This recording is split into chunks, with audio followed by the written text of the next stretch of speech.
नमस्ते बच्चों, क्या तुम जानते हो अगर हमारे पास भाषा ना होती तो हमारी जिंदगी कैसी होती? सोचो जरा, अगर कोई बोले ही ना, कोई लिखे ना, सब बस हूँ या आ करे कितना अजीब लगेगा ना। एक दिन की बात है, सभी जानवर जंगल में इकट्ठे हुए। कौवा बोला काऊ काऊ, मेंढक बोला ट्र ट्र। हर जानवर अपनी भाषा में बात कर रहा था। सबकी बोली अलग, पर सब खुश थे। तभी एक छोटा बच्चा वहाँ आया और बोला, अरे तुम सब तो बोल रहे हो, लेकिन मैं तुम्हारी बात समझ ही नहीं पा रहा।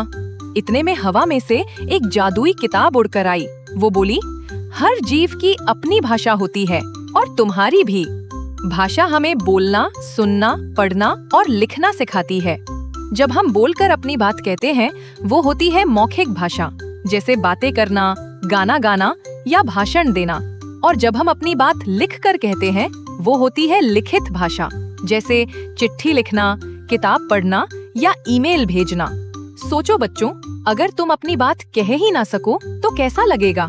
भाषा हमें जोड़ती है, समझना सिखाती है और दोस्त बनाती है। भाषा सिर्फ शब्द नहीं होती, ये तो वो जादू है जो दिलों को जोड़ देती है। तो अगली बार जब किसी से बातें करो, मुस्कुराना मत भूलना, क्योंकि मुस्कान भी एक सुंदर भाषा है। तो बच्चों, ये थी भाषा की जादुई कहानी। अच्छा बच्चों, अभी आपने भाषा के बारे में सीखा। अब जल्दी से कुछ नए विकल्पों वाले प्रश्न हल करते हैं। तैयार हो? चलो शुरू करते हैं। प्रश्न 1, भाषा हमें क्या सिखाती है? खेलना, बोलना और सुनना, चित्र बनाना,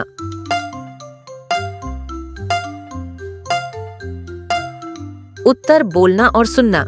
प्रश्न 2, मौखिक भाषा क्या होती है? लिखना, बात करना, पढ़ना।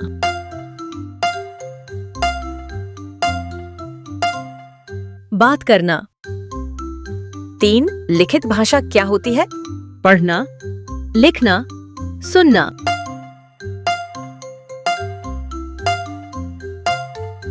लिखना। अब सोचो, तुम्हारी पसंदीदा भाषा कौन सी है और क्यों? फिर मिलेंगे अगले अध्याय में एक नई कहानी और नई सीख के साथ। ज्ञातवा के साथ सीखना है अब मस्ती में।